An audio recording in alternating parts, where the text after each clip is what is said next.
नमस्कार दोस्तों, स्वागत है आपके अपने YouTube चैनल संस्कृत अड्डा पर। दोस्तों, आज की जो वीडियो इसमें हम करने वाले हैं, आपका जो टीजीटी, पीजीटी, पीआरटी में कोई सा भी एग्ज़ाम है, चाहे आपका इसमें एकलव्य मॉडल रेजिडेंशियल वाला है, DT+B का है, या फिर कोई अन्य राज्य में आपका कोई सा भी एग्ज़ाम है, तो ये जो हम यहाँ पर क्वेश्चन करने वाले हैं, आपके जो लघु सिद्धांत कौमुदी जो है उसमें जो व्याकरण है उसके अनुसार जो हम यहाँ पर ये करने वाले हैं। और क्योंकि यहाँ पर जो कमेंट आया था कि पहले जो हमारे व्याकरण जो उससे संबंधित जो क्वेश्चन उनको करा दें, तो पहले जब हम यहाँ पर इसी कारण से जो व्याकरण है उसको करने लग रहे हैं, क्योंकि पहले हमने इससे पहले वेद वेदांग जो उससे संबंधित महत्वपूर्ण क्वेश्चन जो शुरू किए थे। तो यहाँ पर आपके जो इच्छा जो है उसके अनुसार फिर हमने यहाँ पर जो व्याकरण जो है इस भाग को शुरू किया है। तो यहाँ पर इसको जो हम कंप्लीट करेंगे और लगभग जो है यहाँ पर इससे संबंधित जो 1500 के आसपास ये क्वेश्चन हैं और वेरी इंपॉर्टेंट जो है यहाँ पर सभी के सभी रहेंगे।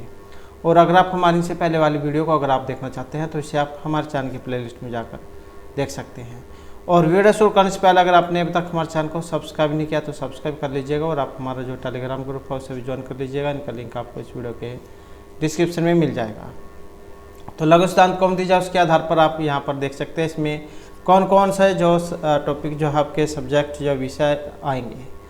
तो लघु सिद्धांत कौमुदी जो वरदराज दीक्षित जो है उनकी है, तो इसके आधार पर प्रत्याहार हो गए, जैसे संधि, समास, कारक, प्रत्यय, शब्द रूप, धातु रूप, तो इनसे संबंधित जो महत्वपूर्ण जो क्वेश्चन है यहाँ पर इसमें रहेंगे। तो प्रत्याहार हो गया, उसके बाद संधि आएगी आपकी अच व्यंजन और विसर्ग संधि, और उसके बाद समास आ जाते हैं, कारक, प्रकरण, प्रत्यय और जितने भी प्रत्यय हैं इसमें ये शब्द रूप और ये धातु रूप हो गए, शब्द रूप, धातु रूप। उसके बाद जो सर्वनाम है ये सारे के सारे इसमें आ जाते हैं। संख्यावाची हो गया, और ये जो आपका अशुद्धि वाला जो है अशुद्धि परिमार्जन, तो ये जो इसमें आ जाते हैं। और 1500 के आसपास जो यहाँ पर एक क्वेश्चन रहने वाले हैं।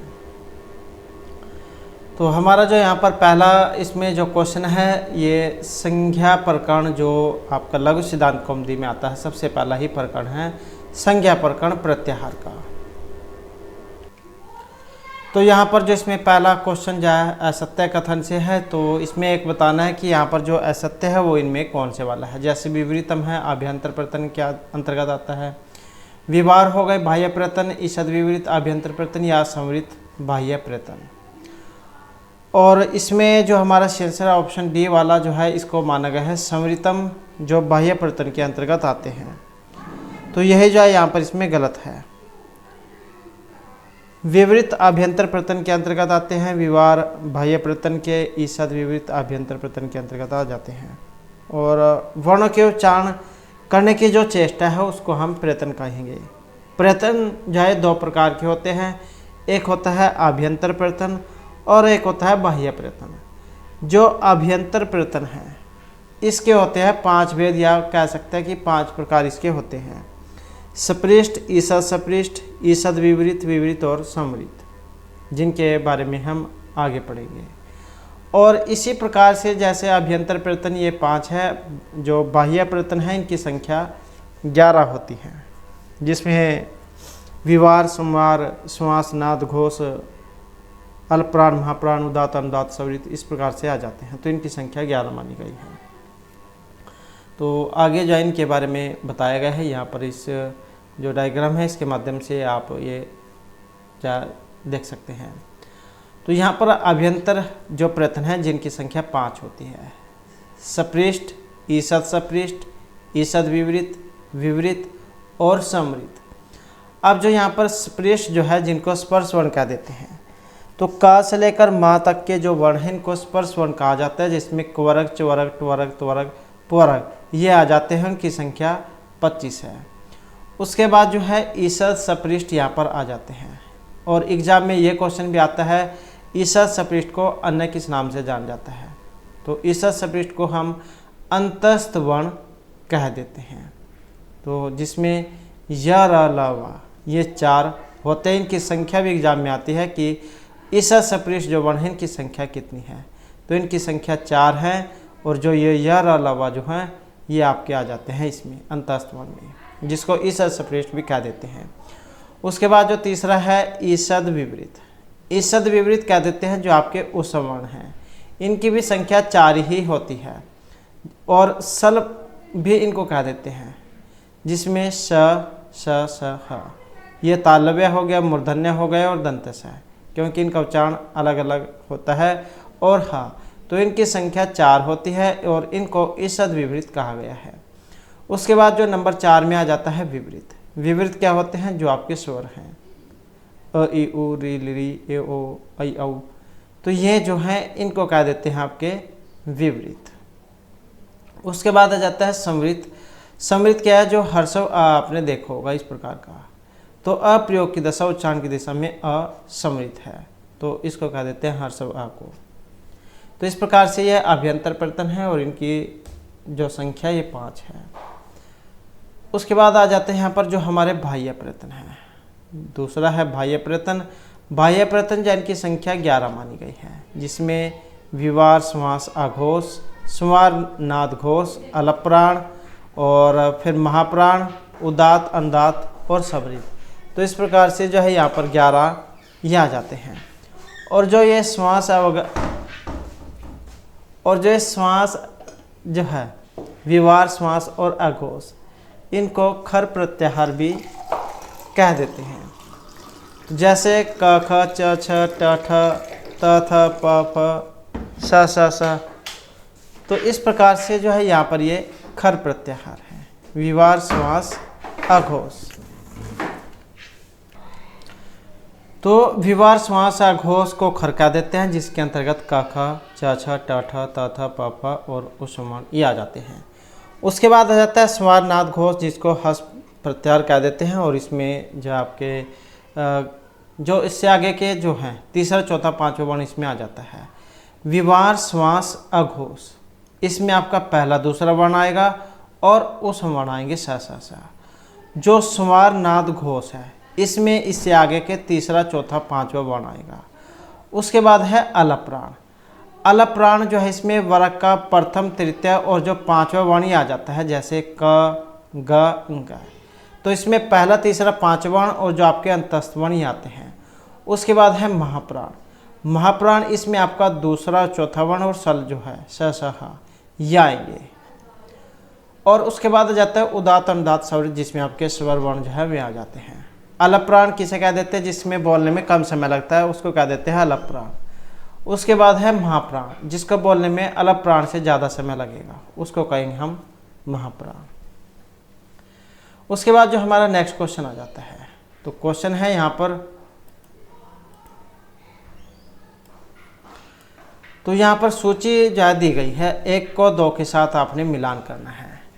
जैसे यहाँ पर प्रातिपदिक, वृद्धि, पदम, टी ये दिए गए हैं, तो इनके साथ ही साथ में सूत्र हैं कि कौन सा सूत्र यहाँ पर क्या काम करता है।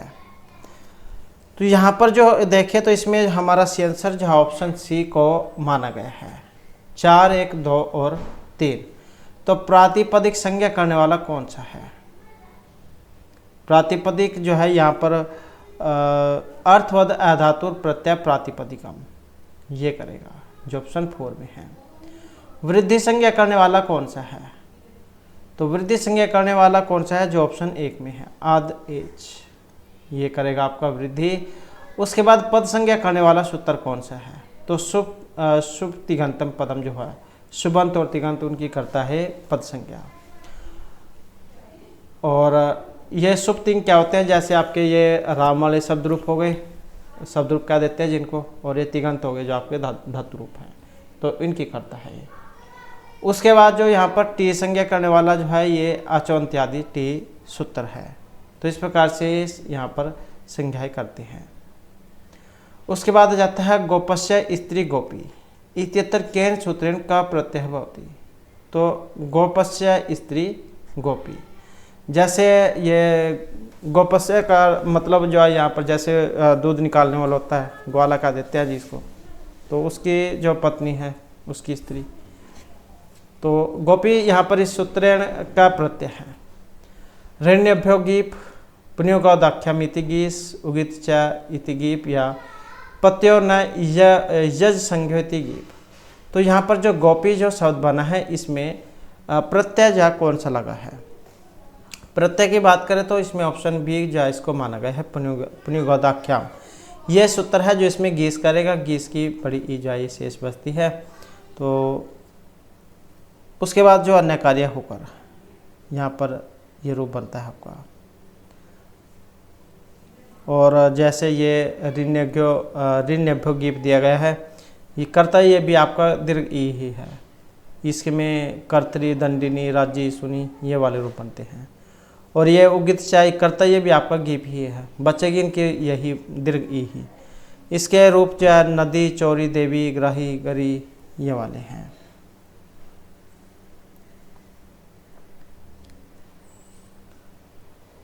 उसके बाद जो नेक्स्ट आ जाता है सरसिजम इत्यत्र का प्रत्यय। ये जो सरसिजम दिया गया है यहाँ पर इसमें प्रत्यय है ड, ख, ट, क। तो सरसिजम जो इसमें प्रत्यय है और प्रत्यय कौन से वाला है?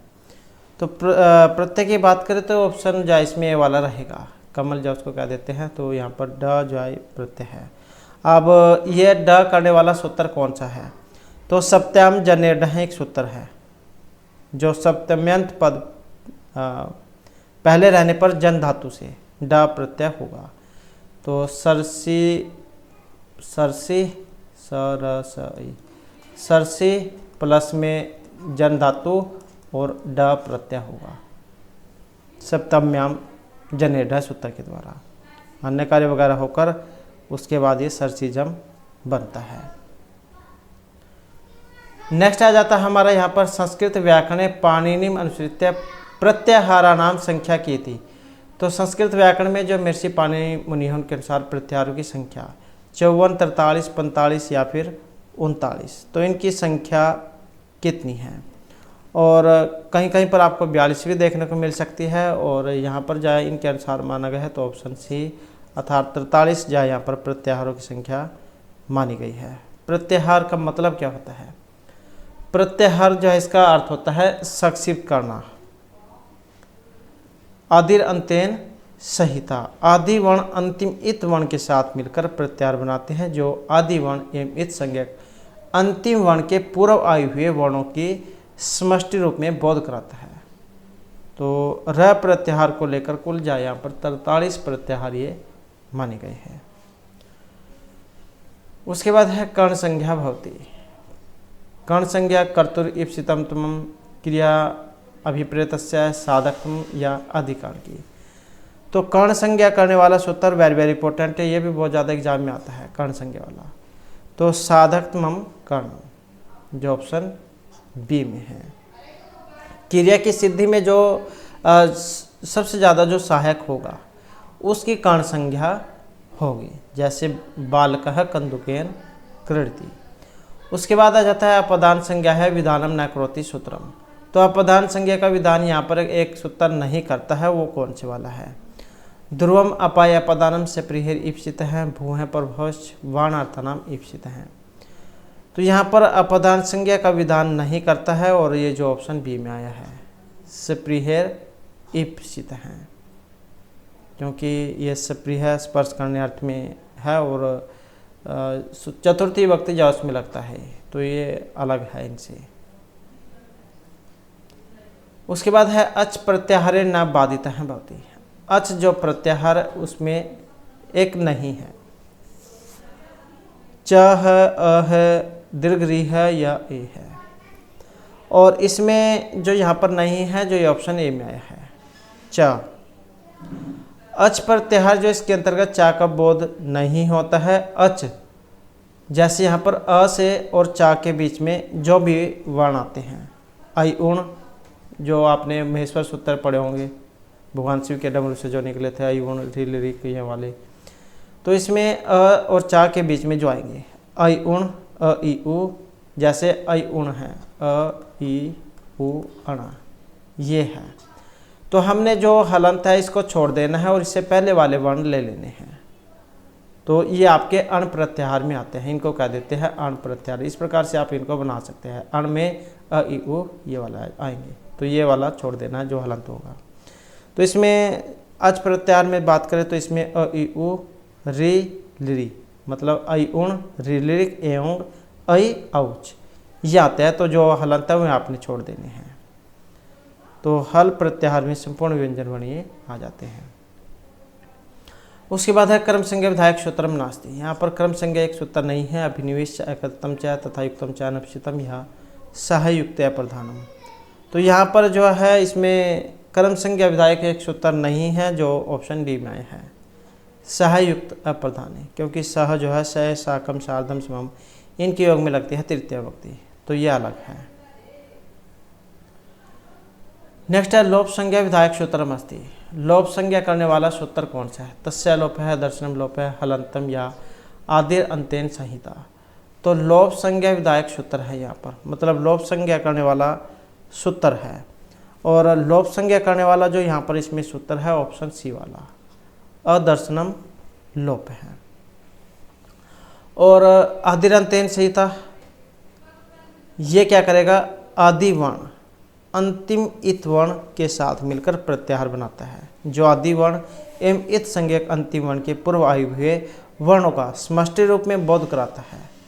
जैसे अच वाले हो गए, अ और चा के बीच में जो आएंगे अयुण रिलिरिक ए औंग ऐ औच ये वाले। ऐसे यहाँ पर हलंतम दिया गया है। उपदेश में जो अंतिम है उस इत संज्ञा का लोप होता है।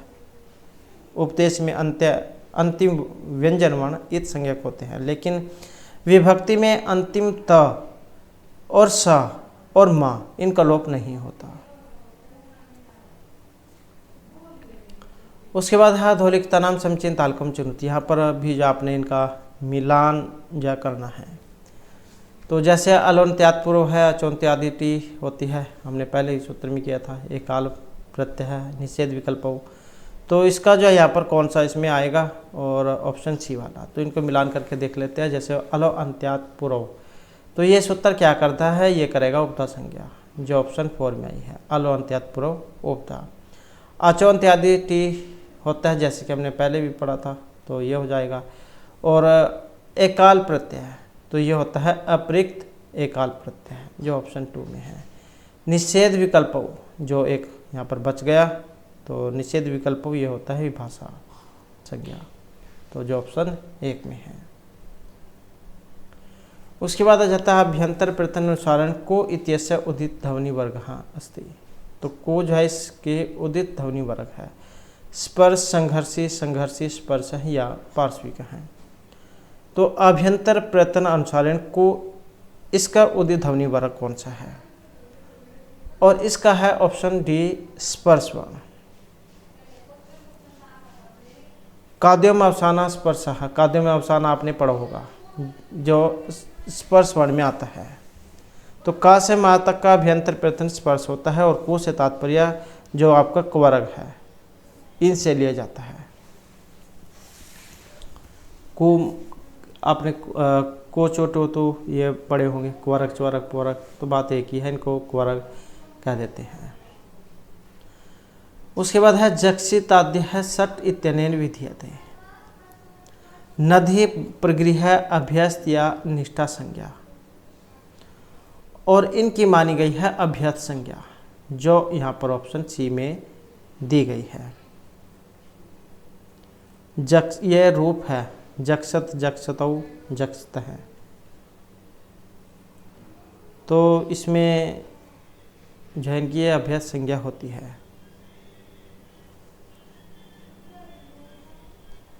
उसके बाद आ जाता है संघर्षी ध्वनि अस्ति। यहाँ पर संघर्षी या ध्वनि है च स छ या अंगा। तो संघर्षी ध्वनि जो यहाँ पर इनमें कौन सी है? संघर्षी ध्वनि की बात करें तो ऑप्शन सी जो है इसको माना गया है। तो ये जो स जो है ये आ जाती है इसमें, संघर्षी, घर्षण के साथ जिनका उच्चारण होता है। जब आप मुँह से इन वर्णों को बोलते हैं स स सह, तो वायु जो कुछ घर्षण के साथ निकलती हुई लगती है, या कह सकते हैं कि कुछ ऊष्म हमें निकलती हुई प्रतीत होती है, तो इसलिए इनको जो है संघर्षी कहा गया है। नेक्स्ट आ जाता है अवंग आदेश है कस्य स्थाने भवति। ये जो अवंग आदेश है ये किसके स्थान पर होता है? आदि अंत्य सर्वस्य या मध्य।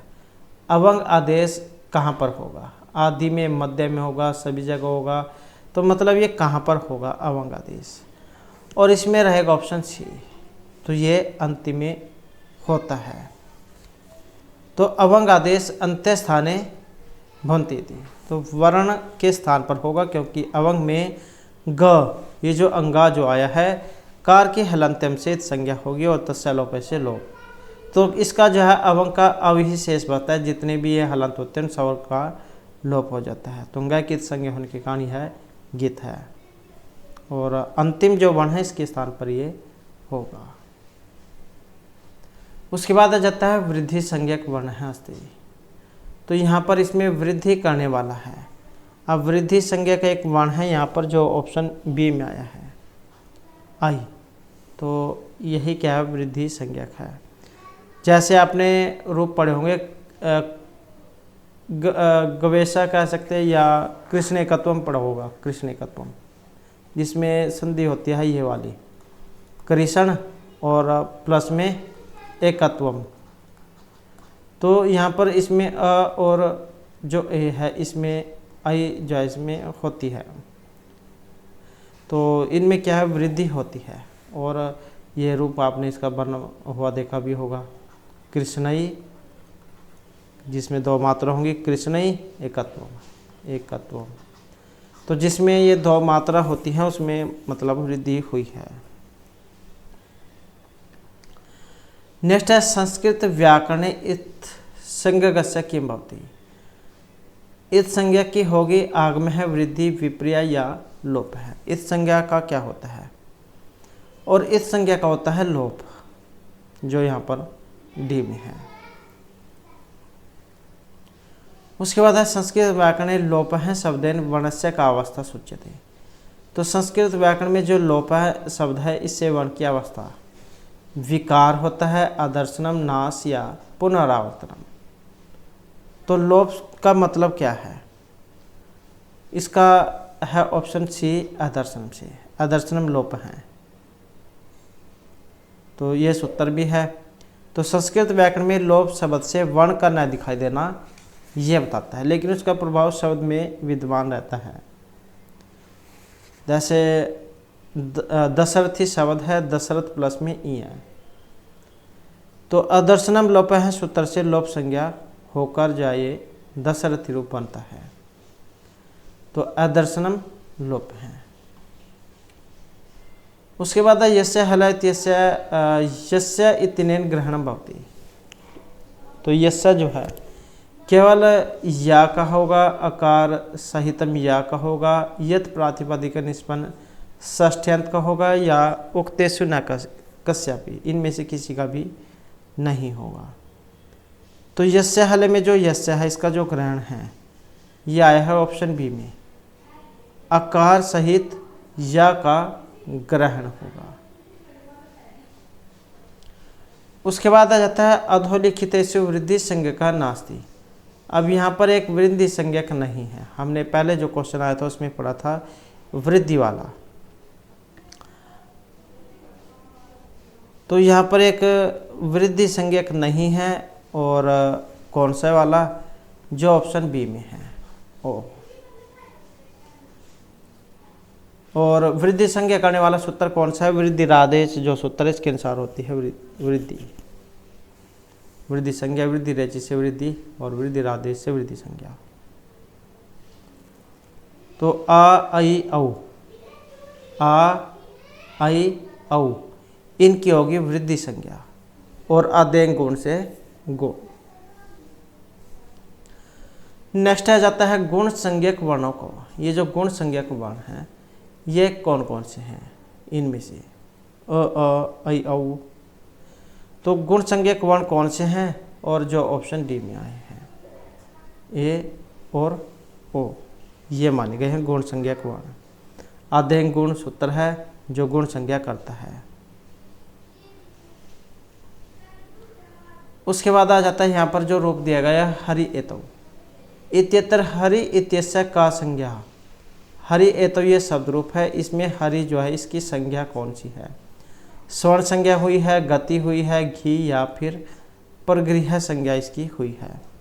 तो हरि एतो जो रूप है इसमें हुई है इसकी परगृह संज्ञा। अब जो परगृह संज्ञा करने वाला सूत्र कौन सा है? तो परगृह संज्ञा करने वाला सूत्र है इदु द्वे द्विवचनम परगृहम, जो आपकी परगृह संज्ञा करेगा। तो ये जो सूत्र है इसके अनुसार जब संज्ञा अथवा सर्वनाम या फिर क्रियावाचक शब्द के द्विवचन रूप के अंत में दीर्घ ई, दीर्घ उ या फिर ए हो तो उसे दीर्घ ई, दीर्घ उ और ए जो है इसको परगृह हो जाता है। तो आपने सिर्फ इतना याद रख लेना, एग्जाम में इतना ही पूछा जाएगा। हरि एतो इसमें कौन सी संज्ञा हुई है? परगृह संज्ञा। और सूत्र कौन सा है? इदु द्वे द्विवचनम परगृहम। उसके बाद है मन से इत्यत्र टी संज्ञा का भवती। मनस जो यहाँ पर आया है इसकी टी संज्ञा होगी, अस, नस, अनस या सा की। तो मनस में कौन से की टी संज्ञा होगी? और यहाँ पर जो इसमें टी संज्ञा होगी जो ऑप्शन ए में है। मनस में जो अस है, ना में अ और सा, इसकी होगी टी संज्ञा। और टी संज्ञा करने वाला सूत्र कौन सा? जैसे कि हमने पहले क्वेश्चन में पढ़ा था, अचोन्त्यादि टी। यह सूत्र है किसी शब्द के अंतिम स्वर से लेकर अंत तक का अक्षर समुदाय टी कहलाता है। जैसे यहाँ पर ये मनस है, मनस के जब हम आपने उसमें इनके वर्ण विच्छेद किए होंगे तो ये ऐसे बनता है म प्लस में अ प्लस में ना, और ना में क्या है? अ है और स, क्योंकि ये तो पहले ही आधा है, स है। तो इसमें जो ये अस है इसी की टी संज्ञा होती है। उसके बाद है ये धूतो च सप्तम्यर्थे इत्यनेन भवति। ये शॉर्ट में दिया गया है, इदु द्वे द्विवचन परगृहम है ये कंप्लीट, यहाँ पर शॉर्ट में दे दिया गया है। तो ये गुण संज्ञा प्लुत प्रकृति या परगृह संज्ञा करता है। तो सूत्र है और परगृह संज्ञा करता है इदु द्वे द्विवचनम परगृहम। किसकी करता है? दीर्घ ई, दीर्घ उ, एकारांत द्विवचन की परगृह संज्ञा ये करता है। उसके बाद है अधोलिखितेषु खकारस्य बाह्य प्रयत्न विषयकम उपयुक्तम विकल्पम चुनोत। तो यहाँ पर ख जो है, खकार जो है इसका बाह्य प्रयत्न विषयक उपयुक्त विकल्प कौन सा है? जैसे कि हमने शुरू में आभ्यंतर प्रयत्न बाह्य प्रयत्न पढ़े थे। तो इसमें जो माना गया है, जो खर जो हमने पढ़े थे उसमें खकार, तो जो ऑप्शन सी में है विवार, श्वास, अघोष, महाप्राण इसमें आ जाते हैं। उसके बाद है निम्नलिखितेषु नदी संज्ञक शब्द वर्तते। नदी संज्ञक शब्द है नर्तकी, गौरी, कुमारी या फिर तरुणी। अब यहाँ पर कौन सा है?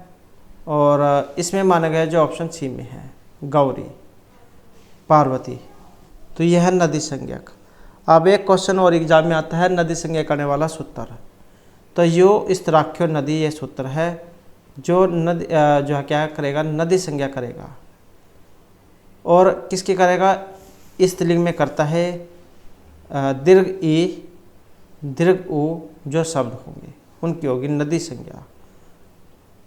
जिन शब्दों का केवल स्त्रीलिंग में प्रयोग होता है ऐसे शब्द नित्य स्त्रीलिंग होते हैं, और वे ईदंत और उदंत भी हो तो भी उनकी नदी संज्ञा ही होगी। नदी, गौरी, वधु, तो ये नदी संज्ञा वाले हैं। नेक्स्ट आ जाता है ऐ औच इति सूत्र आरंभ समर्थ्यात एत्यो स्वर्ण संज्ञा न भवति। ये जो ऐ औच हमने जो प्रत्याहार किए थे, ऐ औच जो आता है इसमें स्वर्ण संज्ञा नहीं होगी। दीर्घ ई जमा से पहले और बाद में हो, जमा से पहले उ या दीर्घ उ, मतलब यहाँ पर इनमें से स्वर्ण संज्ञा नहीं होगी। जो ऑप्शन सी में है ओ और औ की यहाँ पर स्वर्ण संज्ञा नहीं होगी। तुल्यस्य प्रथम स्वर्णम, जिस वर्ण का उच्चारण स्थान और अभ्यंतर प्रथम समान होता है तो उनकी होती है स्वर्ण संज्ञा। सूत्र भी आ जाता है कई बार ये, जैसे स्वर्ण संज्ञा दिया गया है, स्वर्ण संज्ञा करने वाला सूत्र कौन सा है, तो तुल्यस्य प्रथम स्वर्णम, ये सूत्र है जो स्वर्ण संज्ञा करता है किनकी, जो दीर्घ ई वाले हैं, जैसे ये है और ये ऊ वाला है और ये री वाला है, इनकी। उसके बाद है एचम अयम भेदा नास्ति, तो इसमें एक भेद नहीं है एच वाला, ये जो एचम अयम हर्षव प्लुत दीर्घ या उदात आदि भेद है, और जो यहाँ पर ऑप्शन ए में है तो ये हर्षव भेद है। तो एच प्रत्याहार के अंतर्गत ए ओ आई औ ये वाले इनका जब भेद नहीं होता है ए ओ आई औ का, परंतु एच के दीर्घ भेद, प्लुत भेद और उदात भेद ये माने गए हैं। उसके बाद है लण घट कण आदाय प्रत्याहार भवन्ति, एक है त्रय द्वो या चत्वार है। घट कण कारम आदाय प्रत्याहारा, तो यहाँ पर जाइए 3 माने गए हैं जो ऑप्शन सी में है। उसके बाद आ जाता है संयोगांत लोप है निषिध्यते, यण है य यम या फिर यय है, तो संयोगांत लोप है निषिध्यते, और यहाँ पर इसमें देखें तो जो ऑप्शन है ए में, तो ये यण में है, अर्थात संयोग के अंत में यदि यण प्रत्याहार का वर्ण हो तो उसका लोप नहीं होता है। उसके बाद है चैत्र है चैत्रम गच्छति इति वाक्यम वाण्यते व्याकरणाई, पर संवेत निवेशाद फल आश्रय अभावात एकस्य उभय संज्ञाया असंभवात या पर्या कर्तृसंज्ञा बाधात, तो चैत्र है चैत्रम गच्छति, और इसका संबंध है ऑप्शन डी से पर्या कर्तृसंज्ञाया बाधात। उसके बाद है शिव सूत्रेषु अणकार आद्य अनुबंध कर्ता भवति, महर्षि पाणिनि ही स्वयं शिव है व्याढ़ ही या महर्षि पतंजलि ही, और अणकार आदि अनुबंध करता तो कौन है, जो ऑप्शन बी अर्थात स्वयं शिव। तो ये जो 14 जो सूत्र थे अयुण ऋक वाले, तो इन सूत्रों में अंतिम 14 वर्ण भगवान महेश्वर ने स्वयं जोड़े हैं, महेश्वर सूत्र जा इनको कह देते हैं। इसलिए अनुबंध रहित 14 सूत्र तो अनादि होने से श्रुति रूप है, परंतु अंत्य 14 वर्ण तो आदि अर्थात कर्तृकृत ही है। इसलिए जो भाष्यकार है इन्होंने अनुबंध करणार्थ च वर्ण नाम उपदेश है ये कहा है।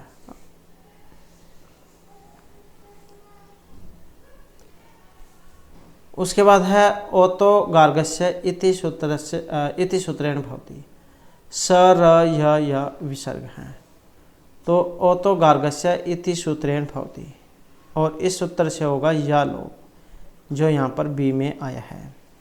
ये क्या करता है, ओकार से परे पदांत में स्थित अलघु प्रयत्न वाला जो यह है उसका नित्य लोप होगा।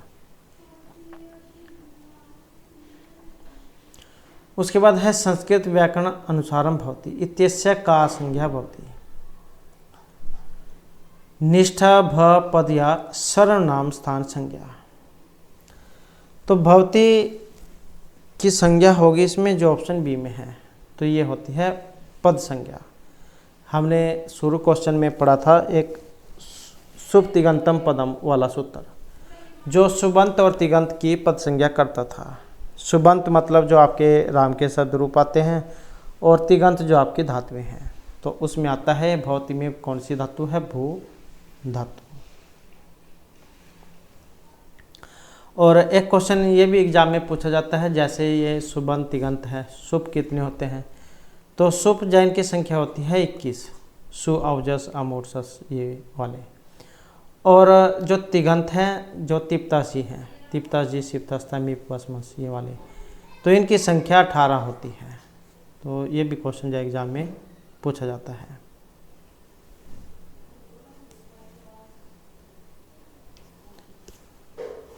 उसके बाद आ जाता है संयोग संज्ञा। संयोग संज्ञा जो है यहाँ पर दो वाक्यों के मध्य में होगी, दो स्वरों के मध्य में होगी, दो पदों के मध्य में होगी, या दो व्यंजनों के मध्य में होगी। और एक क्वेश्चन आएगा संयोग संज्ञा करने वाला सूत्र। तो संयोग संज्ञा जो है यहाँ पर दो व्यंजनों के बीच में होती है, मध्य में होती है। हलो अनंतरा संयोग है, ये सूत्र है जो आपका संयोग संज्ञा करेगा। अज फिर वहिता हला संयोग संज्ञा स्युः। अचों के व्यवधान से रहित हलों की संयोग संज्ञा होती है, अर्थात जिन दो व्यंजनों के बीच में स्वर न हो उन दोनों को मिलाकर संयोग संज्ञा होती है। इसका भी उदाहरण आपने पढ़ोगे शुद्ध उपास्य वाला।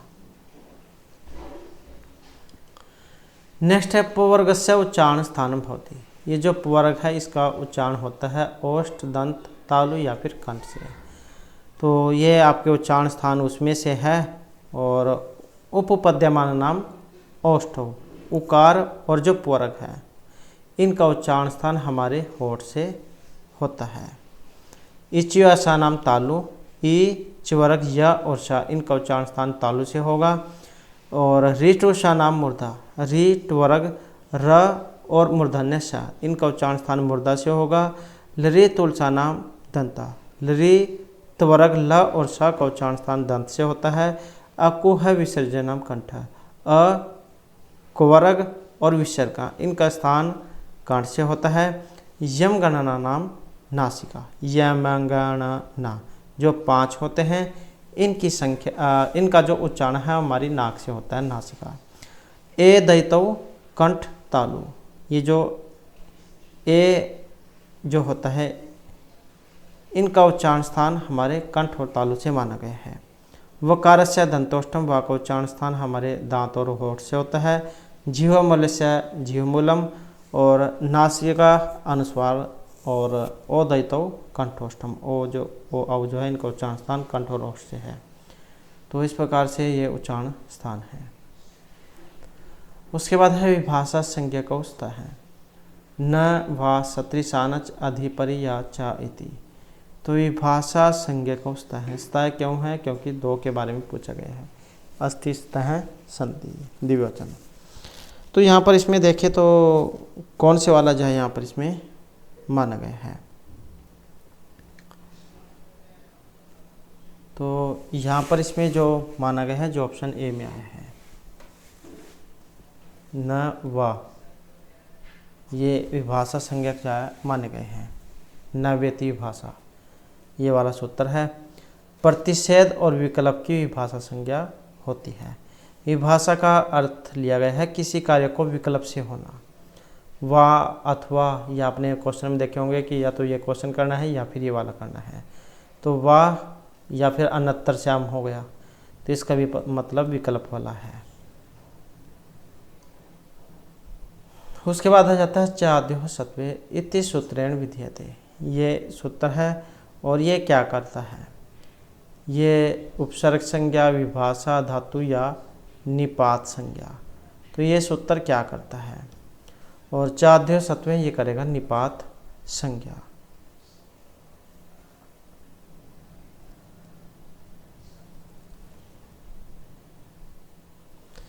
नेक्स्ट आ जाता है नव इति विभाषा इत्यत्र इति शब्दस्य किं प्रयोजनम। नव इति विभाषा, तो इति से क्या मतलब है, यहाँ पर जाति के लिए है, अर्थ के लिए है, स्वरूप या फिर संज्ञा बोधन के लिए इसका प्रयोग हुआ है। तो हमने सूत्र भी पहले पढ़ा था, ये नैवेति विभाषा, तो जो ऑप्शन सी में है, तो अर्थ बोधन के लिए इसका प्रयोग होता है।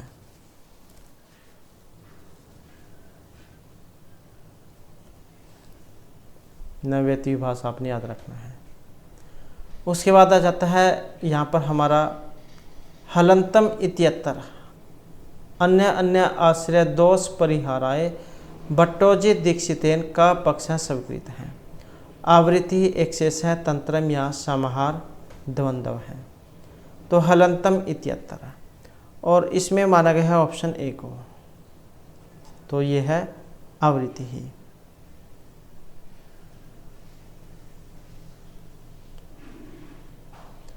उसके बाद आ जाता है भट्टोजी दीक्षित मते उपदेश शब्द है। जैसे कि हमने पहले बात की थी लघु सिद्धांत कौमुदी तो वरदराज दीक्षित की है, और सिद्धांत कौमुदी ये भट्टोजी दीक्षित की है।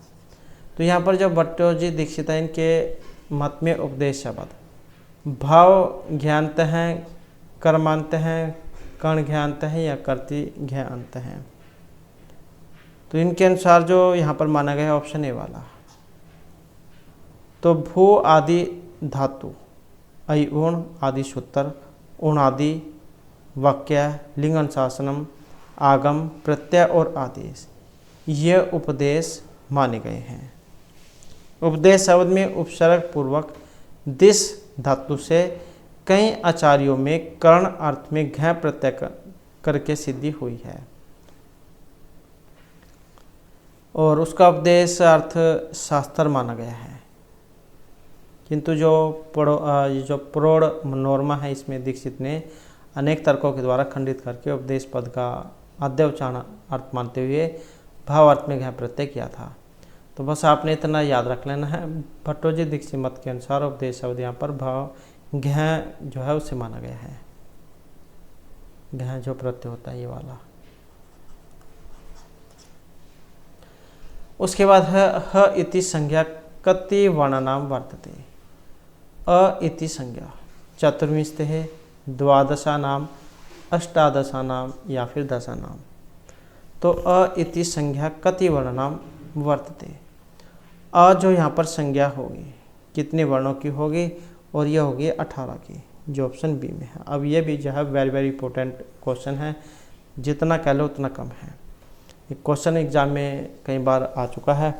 तो अ इति संज्ञा, अ जो होगी ये 18 की होगी।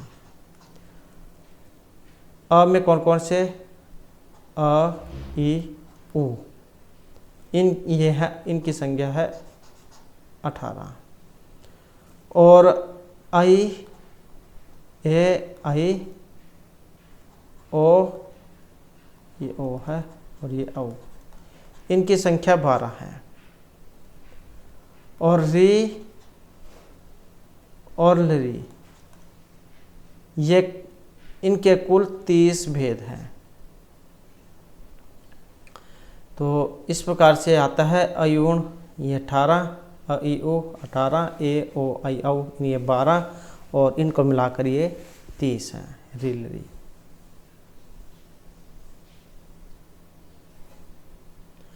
उसके बाद है च वर्गस्य उच्चारण स्थानम अस्ति। च वर्ग का उच्चारण स्थान है कंठ है, तालु, मूर्धा या फिर दंत है। तो चवर्ग में कौन सा होगा, और इच ऐसा नाम तालु, तो ऑप्शन बी वाला। उसके बाद है गुण संज्ञा कहा वर्ण संति। गुण संज्ञक वर्ण अ, ए, ओ, तो मतलब गुण संज्ञा करने वाला कौन से है यहाँ पर। गुण संज्ञक है ऑप्शन ए वाले, अ, ए और ओ, आदेंग गुणा सूत्र जो करता है गुण संज्ञा।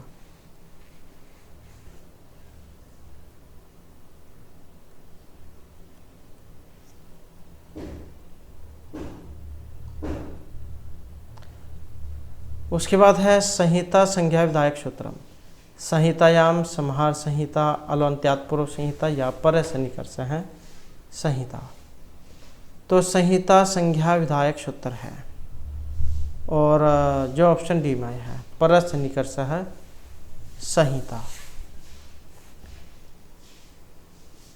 वर्ण नाम अतिशयित सन्निधि संहिता संज्ञा स्यात्। वर्णों की अतिशय सन्निधि को संहिता संज्ञा कहते हैं, जिसके उदाहरण रहेंगे शुद्ध उपास्य, और एक ये धातरंश हैं लाकृति ही, तो ये इसके माने गए हैं।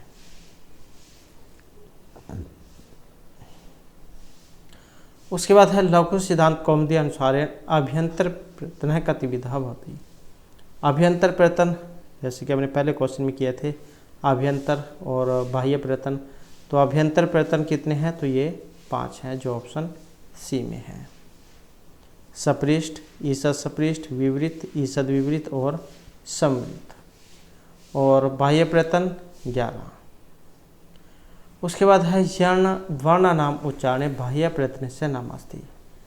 तो यण उच्चारण वर्ण के उच्चारण में बाह्य प्रयत्न अलप्राण, घोष है, महाप्राण है या विवार है। तो इसमें रहेगा ऑप्शन ए वाला। तो ये है अलप्राण। अलप्राण क्या होता है? जिनको बोलने में कम समय लगता है उन्हें कह सकते हैं आप अलप्राण। पहला, तीसरा, पांचवा वर्ण जो माने गए थे। उसके बाद है अधोलिखितेषु पदमस्ति पठ मातृ राम या गच्छन्ति। तो यहाँ पर पद है, जैसे कि हमने सूत्र में पढ़ा था, शुभ तिगंतम पदम। शुभंत और तिगंत की पद संज्ञा होती है। जो शुभ हैं वो शब्द रूप हैं, जो तिंग हैं वे धातुएं हैं। तो पद है और जो ऑप्शन डी में आए हैं गच्छन्ति। तो प्रातिपदिक में लगने वाले प्रत्यय को शुभ और धातु में लगने वाले प्रत्यय को तिंग कहेंगे। तो यहाँ पर गच्छन्ति पद है क्योंकि इसमें गम धातु में झे प्रत्यय लगने पर गच्छन्ति रूप बनना है। आपने धातु पढ़े होंगे तिप्ता झी। झी जो है इसको सूत्र है उससे अंत्य होता है, अंत्य के अंत्य होता है। तो उसके बाद बनता है गच्छन्ति गम धातु में। उसके बाद है वर्णनाम अति संहिता है सन्निधौ का संज्ञा स्यात्। संयोग है, स्वर्ण है, संहिता या सर्वनाम स्थानम। तो वर्णों की अत्यंत सन्निधि की कौन सी संज्ञा होगी? और इनकी होगी संहिता संज्ञा। वर्णनाम अति संहिता है सन्निधौ संहिता संज्ञा स्यात्, अर्थात वर्णों की अत्यंत समीपता की संहिता संज्ञा होती है। उसके बाद है सु आदि पंच प्रत्ययनाम संज्ञा भवति। ये जो सु आदि जो 5 प्रत्यय हैं इनकी संज्ञा संयोग है, स्वर्ण है, संहिता या सर्वनाम स्थानम। तो कौन सी होगी इनकी? और सु आदि जो 5 प्रत्यय हैं इनकी जो बताई गई है सर्वनाम स्थान संज्ञा। सु औजस अम आउट ये वाले हैं 5। जैसे कि यहाँ पर सु आदि जो दिया है, सु आदि का मतलब है सु औजस, सु औ, एक ये वाला जस, अम और आउट, आउट। तो ये हैं 5 स्वादि पंच प्रत्यय जिनकी सर्वनाम स्थान संज्ञा होगी।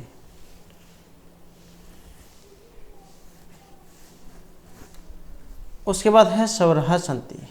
स्वर हैं और कितने हैं? तो ऑप्शन रहेगा बी वाला यहाँ पर। तो वैसे तो यहाँ पर ये इसमें 5 दिए गए हैं, वैसे 9 होने चाहिए थे क्योंकि महेश्वर सूत्र जो उनके अनुसार स्वर संख्या 9 बताई गई थी, जिसमें मूल स्वर को देखे तो मूल स्वर जो है अ, इ, उ, री और लरी इनको माना गया था। और फिर जो मिसर थे इसमें ए, आई, औ इनको माना गया था। तो एग्ज़ाम में आप देख लेना, अगर उसमें 5 होगा तो 5 आपने सही करना है, अगर 9 होगा तो फिर 9 उसमें हो जाएगा क्योंकि मूल स्वर जो है 5 अ, इ, उ, री, लरी और मिसर ए, आई, ओ, औ। तो 5 और 4 9। और उसके बाद है स्वरः सन्ति एकम द्वे त्रय सप्त। और इसमें जो माना गया ऑप्शन सी, तो इसमें ये 3 माने गए हैं त्रय हैं। कौन कौन से स्वर? 3 उदात, अनुदात और स्वरित। ऊंचे ही उदात हैं, नीचे ही अनुदात हैं और समाहार हैं स्वरित। जिस स्वर पर बल देकर ऊंचा उच्चारण किया जाता है उसे उदात, और नीचे से उच्चारण किया जाएगा तो अनुदात। तो इस प्रकार से जो हमारे आज की क्लास हो रही है महत्वपूर्ण क्वेश्चन थे, और नेक्स्ट वीडियो होगी इसमें हम इससे आगे के जो महत्वपूर्ण क्वेश्चन है उनको करेंगे क्योंकि, और जल्दी जल्दी करने की कोशिश करेंगे इनको क्योंकि क्वेश्चन की संख्या या 1500 है, काफ़ी समय जो इसमें लग जाएगा। तो यही हमारी इसकी क्लास थी, और दोस्तों हमारे साथ अंत बनाने के लिए धन्यवाद।